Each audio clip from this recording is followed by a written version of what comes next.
Il y a 18 ans, la journaliste sportive Kay O'Brien a été violée par un joueur de baseball qu'elle interviewait. Dans une tribune écrite dans les colonnes du New York Times, le 20 juin 2021. L'Américaine se souvient de son agression. Elle n'avait que 22 ans lorsqu'elle interviewait un professionnel du baseball, qu'elle ne nomme pas, pour un article sur les joueurs étrangers s'adaptant à la culture américaine. Il s'est jeté soudainement sur moi pour m'embrasser. J'ai dit non, que je ne voulais pas ça. Mais il m'a poussé sur le lit.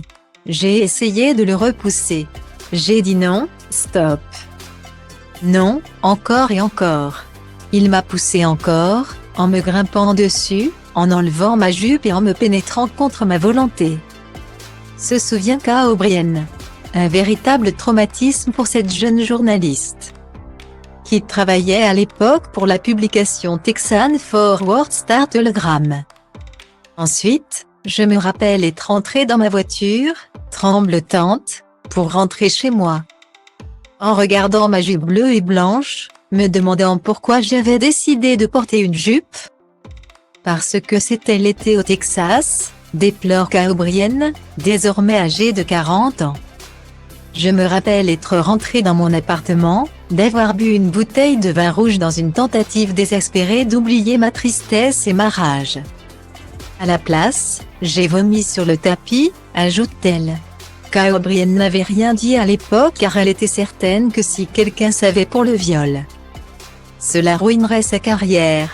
J'avais 22 ans et pas de casier judiciaire à l'époque. La plupart des gens du baseball se seraient rangés du côté de l'athlète. Donc je me suis blâmée. J'avais dû être trop gentille, trop naïve, trop amicale, trop ouverte. Même si j'avais dit non, ça devait être un malentendu, s'était-elle dit peu après l'agression. Quelques semaines après le viol, Kay O'Brien a croisé le regard d'un coéquipier de son violeur, qui l'a dévisagé, en disant son nom et celui de son coéquipier, l'homme qui m'a violée.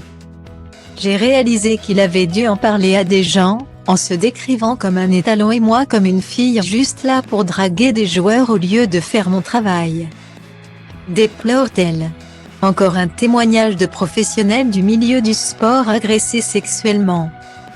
Dans une conjoncture malheureusement toujours atteinte par le sexisme et la culture du viol.